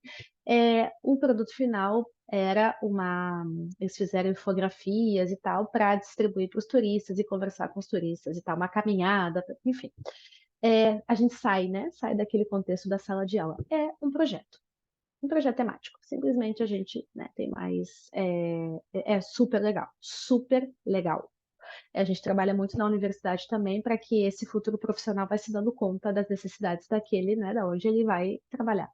Então, muito bacana e com polda para fazer também. Mas enfim, vocês já estão trabalhando com projetos. Já ponto para vocês todas, porque é mais fácil aplicar metodologias ativas e personalizar aprendizado quando a gente tem esse guarda-chuva que são os projetos, né? Um projeto é um projeto. O que eu posso colocar no projeto? Tudo, cara, tudo. A gente só tem que ver de que maneira, né? Então, assim, melhor que a gente já trabalha dessa maneira. Depois, atividades soltas, perigoso, mas tem projetos que realmente, né? Como é que eu vou fazer um projeto se o encontro é cada 15 dias? A gente tem que contextualizar também de acordo com a vida de vocês, né? Com a escola de vocês. Era isso que eu queria saber. E depois o resto eu vou ler com muito carinho e vou dando feedback para vocês. Bom, vamos voltar ali para o nosso encontro teórico-prático e vamos avançar, meninas. Aqui. Bom, vão pensando nas crianças de vocês, se estão abertas, se não estão, se não, se às vezes, eu estou super aberta, mas aí se propõe alguma coisa, ui, que preguiça. Ui, que preguiça. Vou perguntar para vocês, esse é bem rapidinho, tá? Aqui. Qual é o estilo de aprendizado de vocês? Como é que vocês aprendem melhor? Vendo? Podem me responder aqui no chat, porque eu não quero perder muito tempo com isso, tá? Lendo, ouvindo, participando. Como é esse grupo aqui? Com a história da aprendizado. Deixa eu ver. Tá, ler e escrever. Que mais? Que mais? Alguém aprende melhor escutando? Fazendo, anotando, vendo. Ai, menos mal que a gente fez uma apresentação aqui bem colorida. Fazendo. Eu só vendo, meu Deus. Ouvindo, anotando, tá. Vocês estão informadas, né, sobre as novas pesquisas do tempo de atenção de uma pessoa humana nessa era conectivista. Crianças pequenas, 4 minutos. 4! Eram 10. Perdemos a atenção. Zygmunt Bauman já tinha avisado. Já tinha avisado que a modernidade líquida ia nos ferrar. 4. Pessoas adultas, 20 minutos de atenção máxima. Então, assim, não é uma questão de que a minha aula não é interessante. Existe um contexto aí que está se modificando. A gente tem novos perfis de alunos, nós somos diferentes. A gente está aqui, vocês estão me vendo. Se a câmera está desligada, normal, hein? Sem pressão nenhuma. Estou super acostumada com o ensino online. Vocês estão me ouvindo? Comecei a falar uma coisa que não tem sentido? Tranquilo. Vou ali pegar um café, vou pegar um negocinho. Ai, chegou uma notificação aqui. Vou dar uma olhadinha bem rápido. Estamos em 1000 coisas ao mesmo tempo. Isso tem consequência. Isso tem consequência. Não, nem sempre é negativo, mas existem consequências. Então, assim, a gente vai configurando a nossa atenção de uma outra maneira. E a nossa atenção é fundamental porque é um dos primeiros processos cognitivos necessários para aprendizado, para essa mudança de estado. Então, se nós temos menos tempo de atenção, de capacidade de atenção, é claro. Isso sei se... Não, claro, Fernando, nem cheguei aí. Não vou chegar. Exatamente. E a gente quer que as crianças fiquem 1h30 ali escutando sobre as lendas do Brasil. E a gente contando, né? Como que a gente quer que crianças de 5, 6 anos fiquem escutando sem suporte visual, audiovisual. Esse é outro problema Essas crianças da nossa geração, né, a geração de alunos, elas estão hiperestimuladas, né? Aqui eu sou das tecnologias, mas eu não sou a pessoa que defende o uso, tá? É importante. Eu defendo em alguns contextos, mas não sou a pessoa que vamos aí. Não.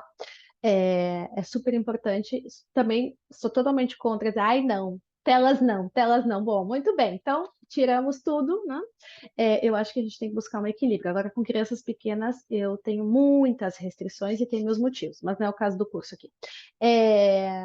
Mas, claro, gente, essas crianças estão hiperestimuladas. Não é só porque as famílias colocam desenho. A gente sai na rua e os próprios outdoors estão em movimento, com luz, com cor. Meu bebê, de 3 meses, quando fomos ao shopping, ficou assim. E a minha mãe, olha que inteligente, ele já está parado olhando. Não, isso não é inteligência. Isso é a atenção que a tela está captando, né? Não tem nada a ver com inteligência. Então, hipnose total, absoluta. Então, 3 meses ele tinha. O que nós sabemos hoje, tá? Tem vários estudos sobre as telas a favor e contra. Não são só estudos de dificuldade de aprendizagem que não falam que não é verdade, mas isso a gente está falando de horas de uso. Então, assim, cuidado com os discursos extremistas, né?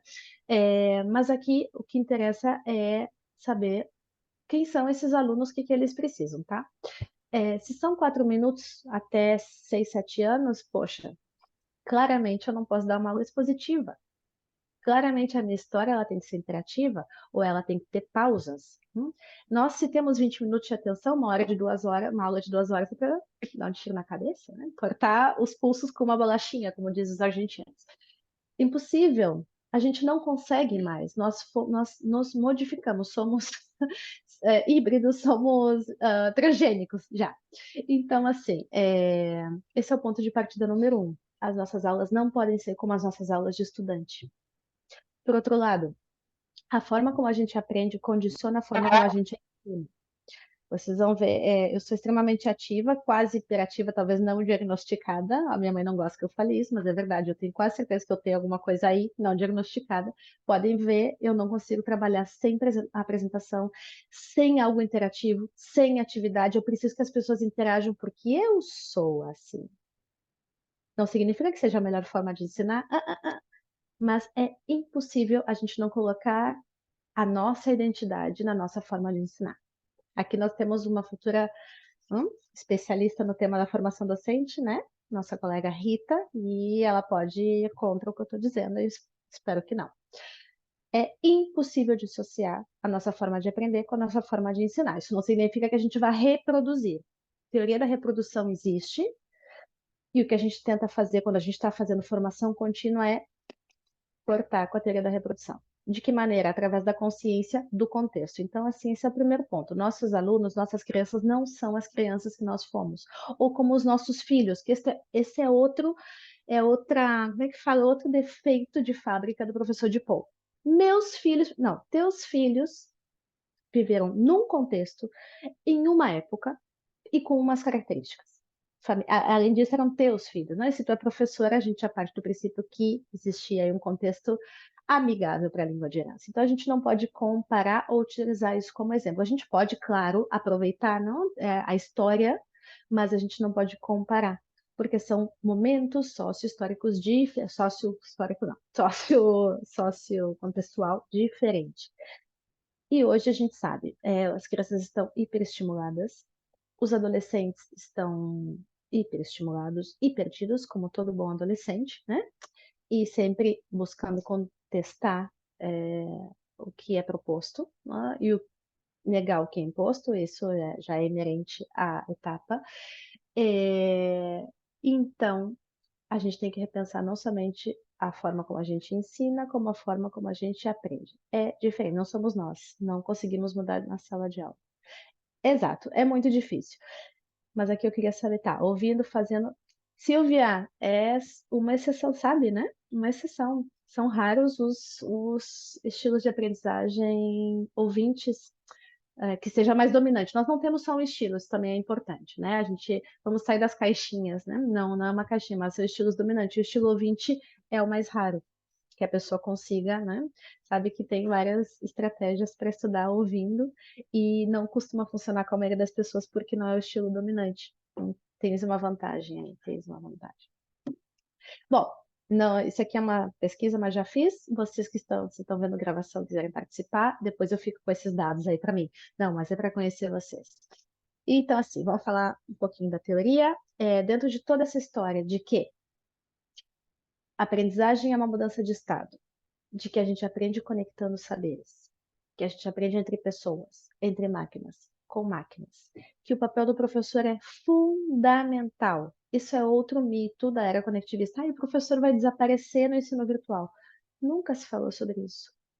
O que a gente falou é que a gente adicionou um componente educador, que é o estudo autônomo. Nunca se disse que nós não aprenderíamos de forma interativa. O conectivismo, ao contrário, defende a interação da pessoa com o conteúdo e da pessoa com as pessoas. Então, aqui não se tira nada. Isso é um mito para assustar. O professor sempre esteve ali. A figura de mediação, talvez não de detentor do conhecimento, talvez não de transmissor de informação, porque para isso está a rede. Mas, como ontem tive uma aula num debate sobre as tecnologias e uma aluna disse: sim, o problema é que com o chat GPT ninguém mais vai pensar.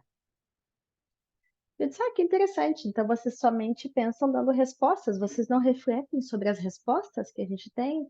É a mesma coisa quando nós tínhamos as enciclopédias para fazer os trabalhos e deixamos de ter porque tínhamos o Google. Deixamos de aprender ou mudamos a forma de aprender? Ou tivemos que mais. Os trabalhos já não são, vamos pesquisar sobre as tartarugas.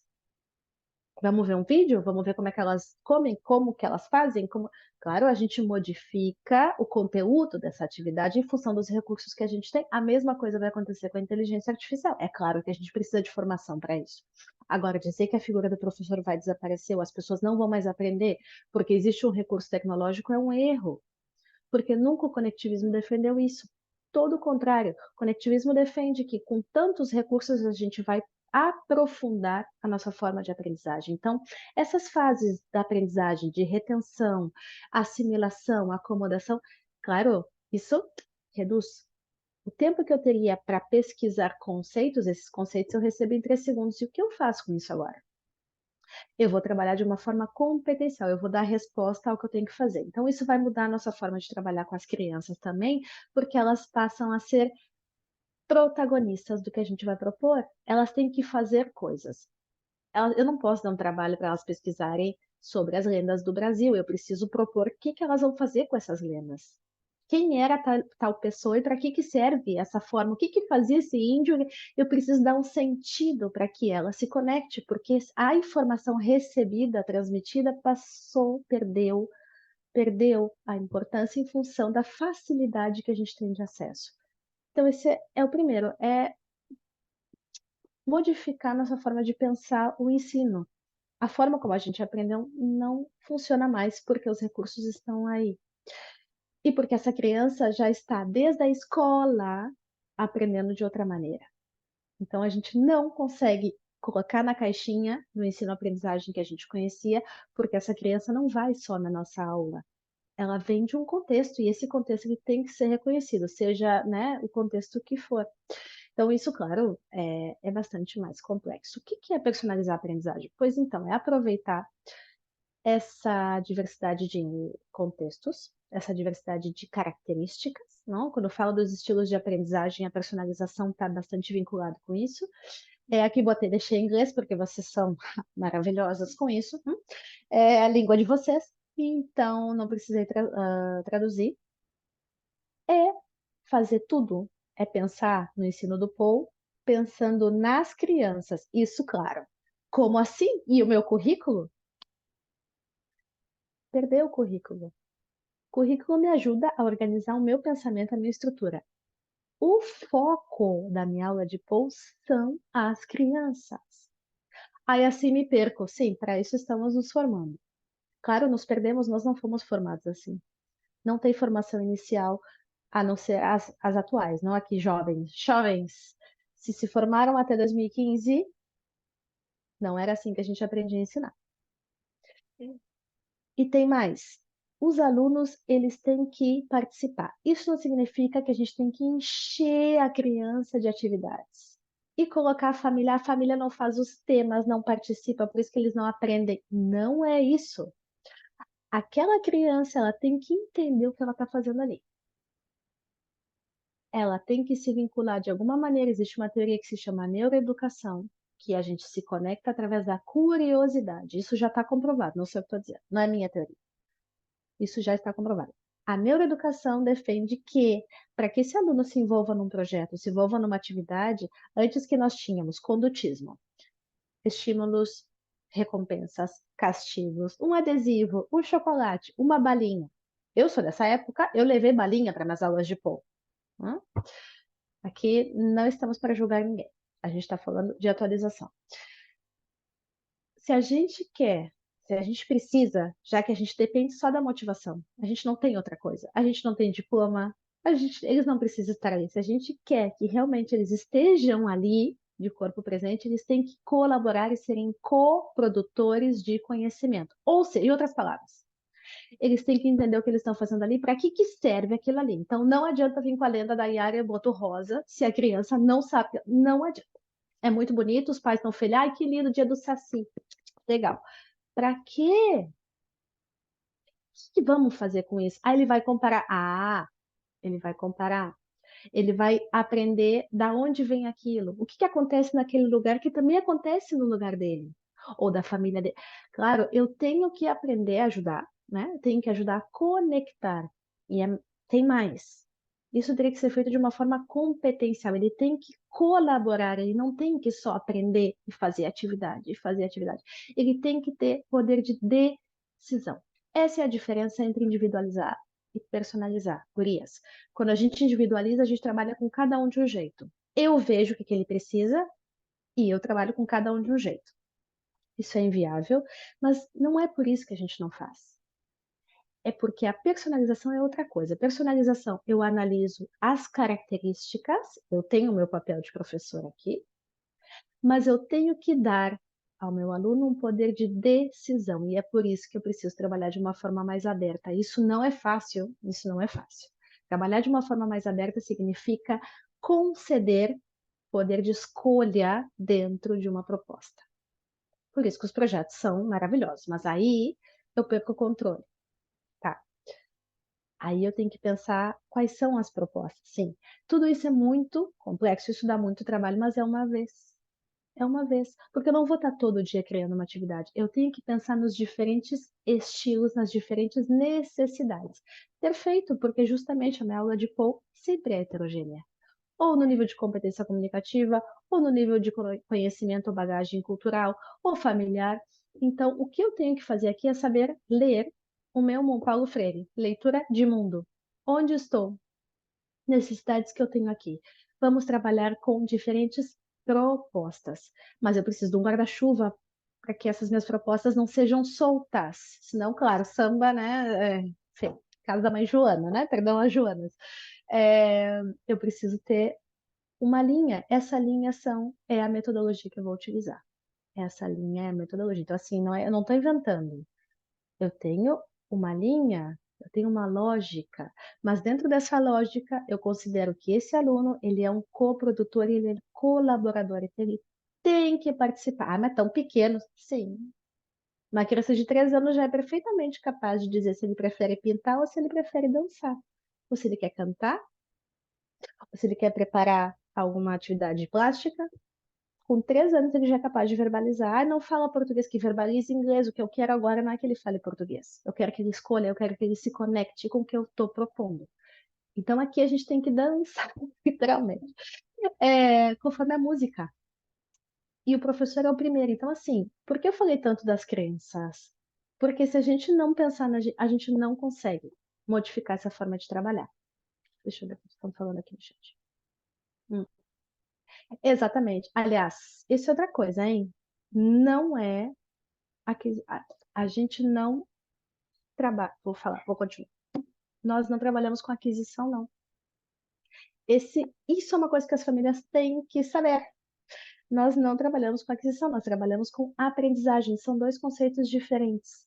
A aquisição, ela acontece desde que o bebê é um feto e já tem sinapses e conhecer. Agora vou falar bobagem porque eu não sou da biologia, mas quando já tem as condições neurobiológicas de compreender, de receber sons e reproduzir sons. quando ele está já dentro da barriga da mãe. Isso é aquisição. Aquisição de sons. A gente não adquire a linguagem, a gente adquire os sons. Esses sons vão ganhando significado quando esse bebê vai percebendo, não, o que significa uma coisa e outra. E desde das primeiras 2 semanas, esse bebê já sabe diferenciar os sons. Ele não sabe que é uma língua, mas ele diferencia 2 semanas de vida, né? Isso é aquisição. Isso é aquisição. O que nós fazemos numa aula de Paul é ensinar. A gente fomenta a aprendizagem. Ah, mas não adquire? Sim, adquire. Mas essa aquisição, ela vem de berço. Então, assim, quando a gente recebe uma criança que não fala nada de português, falar não é o problema, né? A questão é compreender. Que ela não compreende, então ela não tem a aquisição. E a gente não tem como garantir uma aquisição 1 vez por semana. Isso não existe. A gente pode fomentar a aprendizagem, a aquisição não. Isso a família tem que saber desde o primeiro minuto. Por quê? Para regular suas expectativas. Nunca falei em português com ele, tá? Mas ele entende? Ah, mais ou menos, tá. Então tá, ele não tem o idioma adquirido. Aqui a gente trabalha com a aprendizagem. Então, assim, ele precisa ter acesso a input em português. Não sei qual. Esse é o trabalho da família. Esse não é o trabalho nosso. Ah, mas então ele não vai vir. Bom, é muito importante, gurias, que a gente seja claro com o que nós estamos fazendo. Porque o que a gente vai fazer mascarando e com a melhor das intenções, eu vou chegar no bingo das boas intenções, é prejudicar o resto do grupo. Isso é muito importante. A gente quer salvar um e derruba 20. Porque a gente não quer ser explícito com a família. Isso não significa que a gente não deve acolher, hein? Não tem nada a ver com isso. Mas a gente tem que ser claro. Bom, aqui tá bom. O que vocês querem? Ah, não quero que ele aprenda. Beleza. Pois então, em casa nós temos que fazer isso, isso e isso. Porque senão, o que vai acontecer, mãe, pai, é que ele vai se desmotivar e ele não vai acompanhar. Gente, isso não tem nada de errado. A escola faz isso o tempo todo. Quando essa criança não tem condições. Por que que no projeto de Paul a gente tem que juntar? Não, pode vir, pode vir. Não é que ele. Tá, mas vocês têm. Não, é que eu só. Ai, é que eu só me sinto bem falando espanhol. Eu escuto isso aqui. É que o espanhol é a minha língua, sabe? Não, não é. Não é. Né? E claro, é que vê a minha mãe, ela vem 1 vez por ano e eu quero que ele fale português.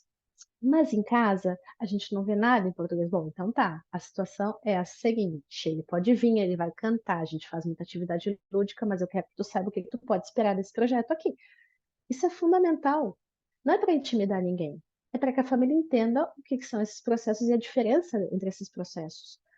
A gente não é santo, nem santo milagroso, né? Não tem milagreiro, para a gente. Nós somos profissionais. E para que isso se consolide como uma modalidade de ensino, a gente também tem que se referir às famílias dessa maneira. Porque depois a gente reclama que não tem o respeito das famílias, mas a gente está se referindo de uma forma profissional, explicando exatamente o que a gente vai fazer. Né? Não, pode trazer que a gente vai conseguir. Não, gente. O que a gente faz aqui?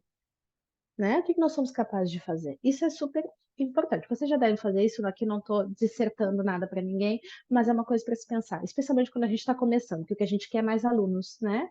Não tem problema. Não, eu vou ajudar, eu vou ajudar, eu vou ajudar. Não dá. Se a família não está envolvida, não tem como, porque o processo de aquisição é fundamental e ele vem antes. Ele vem antes. Criança não adquire língua dentro da sala. Ela amplia, ela aprofunda, mas não adquire.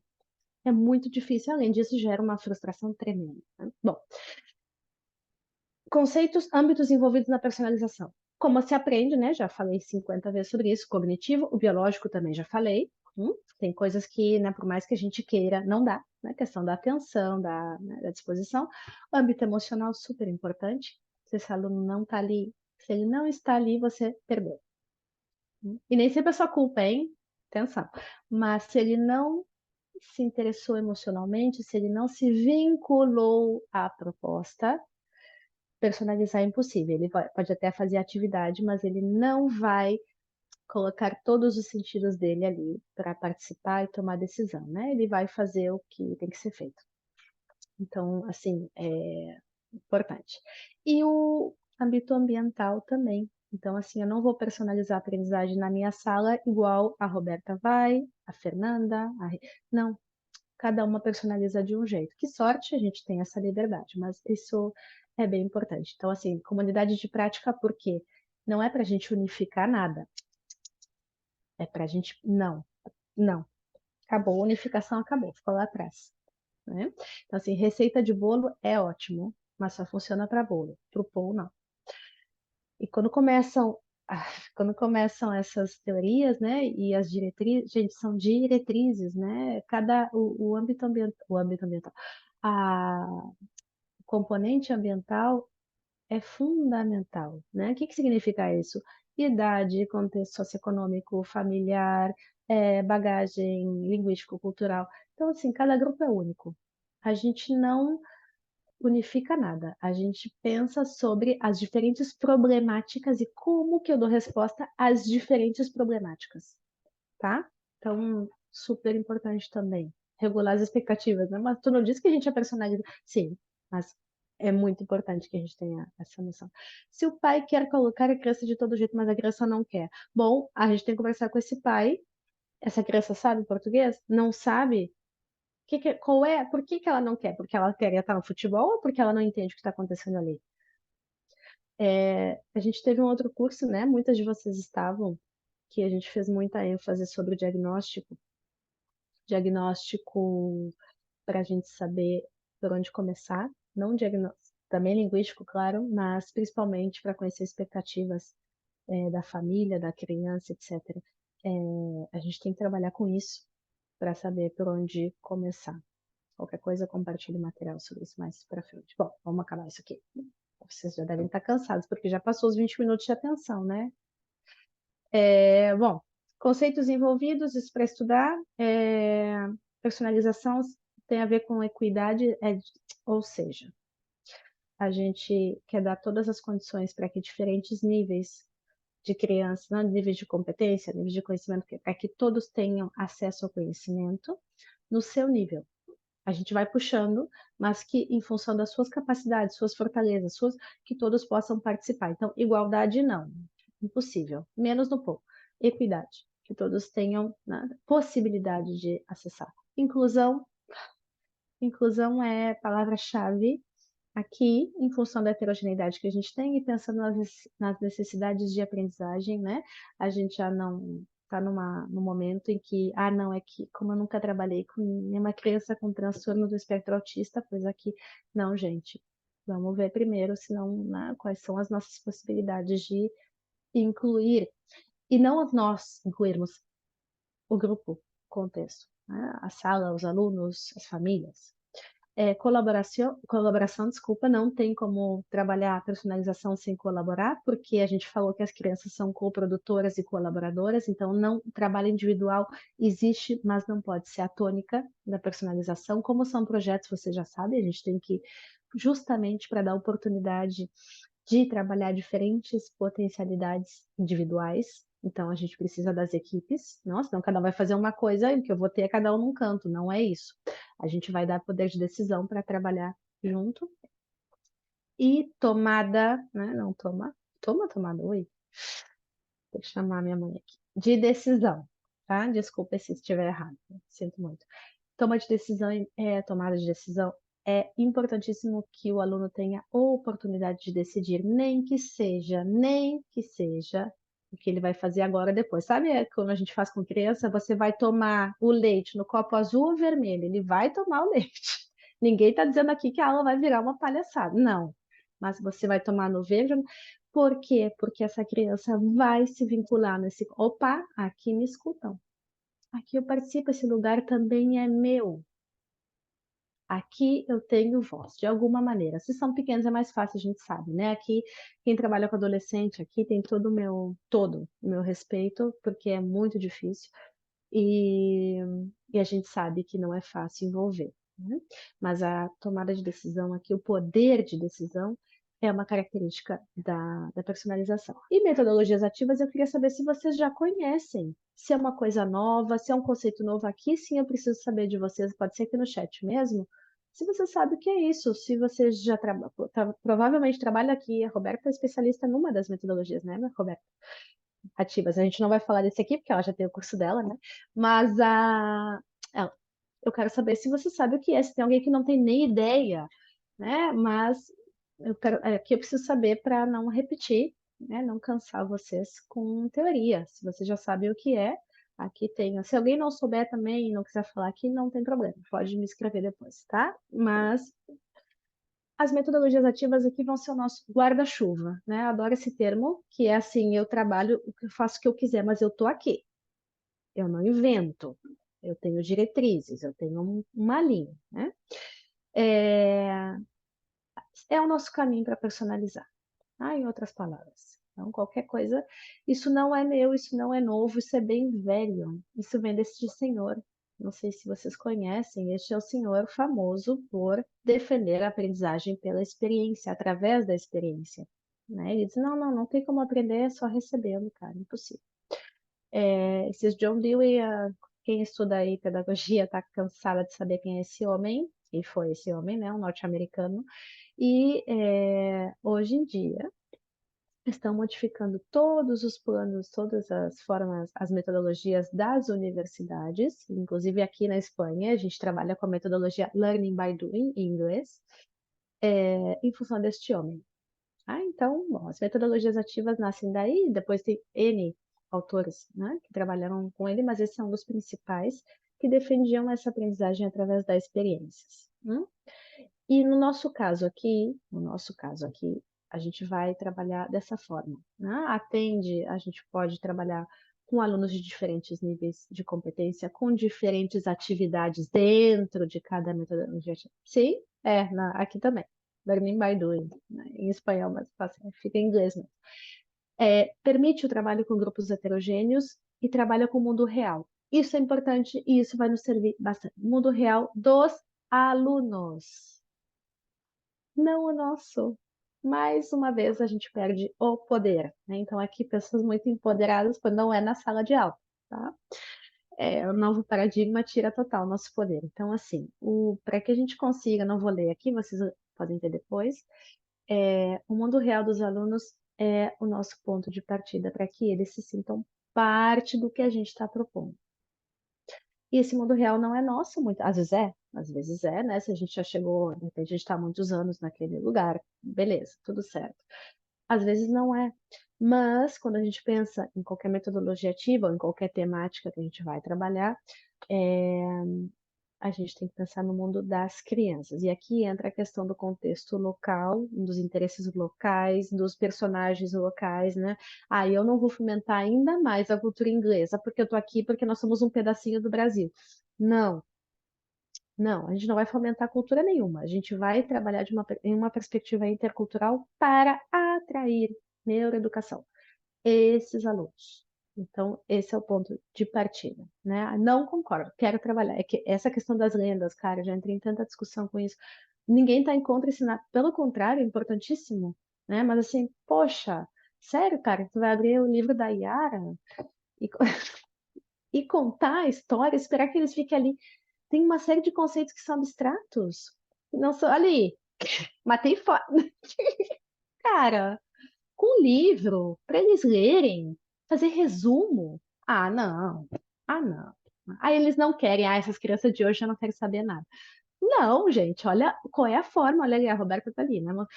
Tem formas para a gente trabalhar as coisas. Pois, metodologia ativa é isso, né? Tem formas para trabalhar as coisas. Já vai acabar, hein? Você já sabe que o ensino de polo tem muitas cores, aqui ninguém vai, né? Vocês são todas super espertas. Eu não tinha a lista de alunos, tá? Quando eu comecei a ver os nomes, eu comecei a organizar a aula, tá? Isso faz pouco tempo. Então, assim, eu disse, não, isso aqui já tinha esse slide, a gente nunca sabe, né? Tem pessoas que estão começando. Vocês não.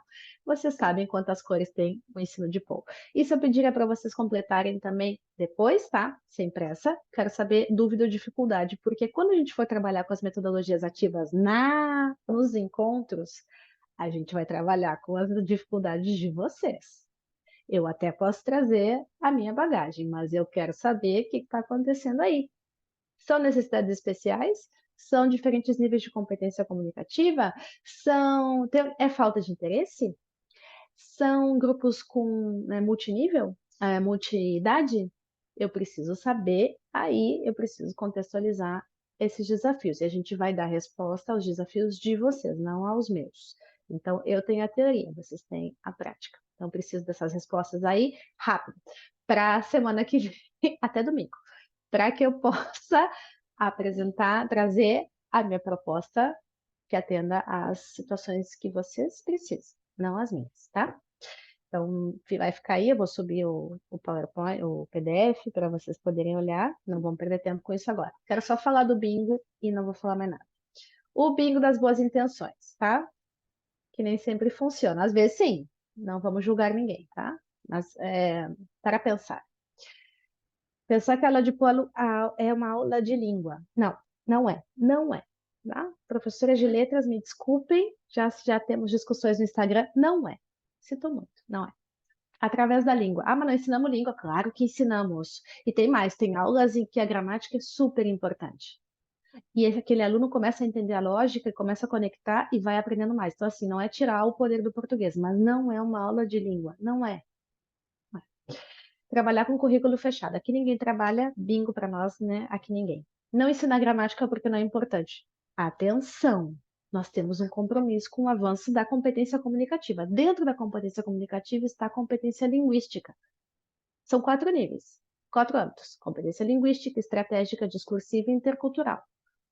A competência linguística é importante, cara. Então, assim, a gente tem que pensar como vai trabalhar a gramática, de que maneira, mas ela tem que estar aí.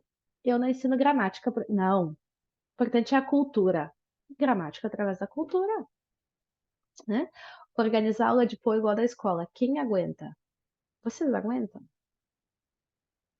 Por que a criança tem que aguentar? Não vai aguentar. A gente tem que oferecer algo que neuroeducação, que atrai a atenção, curiosidade.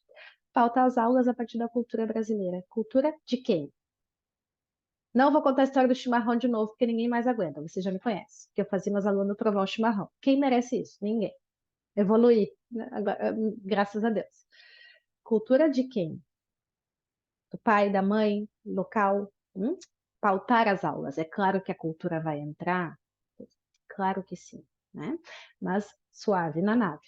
Não avaliar porque nós estamos na escola. Outro erro tremendo, não é o tema desse curso. Não sei se vocês tiveram um curso de avaliação. Esse é tema para um curso só para ele. A avaliação é super importante. É o final, é o último elemento didático. Eu não sei porque a gente deixa de entrar. Que não esteja regulado não significa que não se avalie. A avaliação ela tem uma função social, né, de informação, e ela tem uma função pedagógica, que é ajudar essa pessoa a seguir avançando. E se ela é criança, tem que ajudar essa família a como ajudá-la a avançar. Então, por que a gente ignora esse passo? Em alguns casos, né? Não estou dizendo que vocês ignoram. Nós, do POU, não, é que isso aí não, é importante que eles participem. Não, é importante que eles participem e é importante que a gente possa conceder essa informação também e ajudar essa pessoa a seguir aprendendo. Criar uma atividade para cada aluno, outro erro, porque na segunda aula a gente não aguenta mais. Começa a repetir. Então, assim, é aquela boa intenção que chega a um ponto não funciona. Seria ótimo, mas não funciona. Somos humanos, somos humanos. Focar a aula na gramática, faltou um espaço ali. E não ser claro sobre o papel da família, já falei disso. Fundamental. Então, assim, bingo das boas intenções. Aqui, gente, toda vez que a gente vai ensinar POU, aqui ninguém quer fazer feio, né? Então, assim, isso é bem importante quando a gente, né? Ai, quanta crítica, quanta crítica. Não, as críticas são autocríticas. E tudo que eu comento aqui são coisas que eu mesma já fiz, né? E não faço porque eu não estou dando aula, porque em algum momento a gente escorrega, porque a nossa identidade profissional docente está vinculada com a nossa experiência. Então, assim, aqui a ideia não é, né, julgar ninguém, não existe manual, mas são pontos para se pensar, né, para a gente refletir. Então, assim, podem ver, esse encontro foi bem provocativo, mas não é para provocar ninguém, não. É para a gente refletir e semana que vem ver de uma forma bastante mais aberta. Vamos deixar um pouco a roupa da experiência como aluno e até a experiência de professor, talvez, para a gente ver o que pode nos ajudar aqui. Proposta da comunidade de prática. Aqui está o link para entrar. Vocês vão ver que ele tem uma pergunta. Ao longo da semana eu vou estar conectado. Eu vou compartilhar material e vou ir colocando essas perguntas para a gente ir construindo conhecimento. Fiquem totalmente à vontade para participar ou não. Tá? Qual é o objetivo disso? É que a gente possa ir tirando algumas conclusões sobre as problemáticas de vocês. E eu estou aqui para ajudar, para facilitar, né? Para compartilhar um pouco do que eu sei, os materiais. Sim, coloco. Peraí. Ai, peraí, desculpa. Fernanda, tu tem aí, por favor? Nos próximos links eu já vou copiando e colando aqui para vocês, tá? Esse eu vou tentar copiar aqui. Os outros eu peguei pelo QR Code. Ah, é mais fácil, né? Peraí que eu vou... Senão eu pego aqui. Peraí que eu já pego aqui e já copio. Não tem problema, Fernanda, aqui, ó. Consegui. Então, assim, meninas, não é tarefa, tá? Não é tarefa, é uma proposta. Isso é uma estratégia de formação continuada.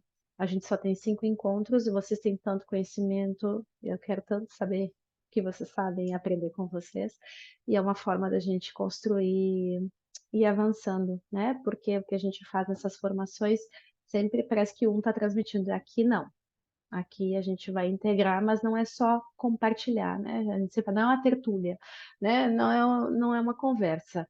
A gente está tentando construir conhecimento a partir da nossa experiência e do nosso vínculo com as teorias, tá? Então, essa é a minha proposta para vocês. Podem acolhê-la ou não, não vou me ofender, mas é uma proposta. É meu papel oferecer essa proposta aqui, já que é um curso tão didático.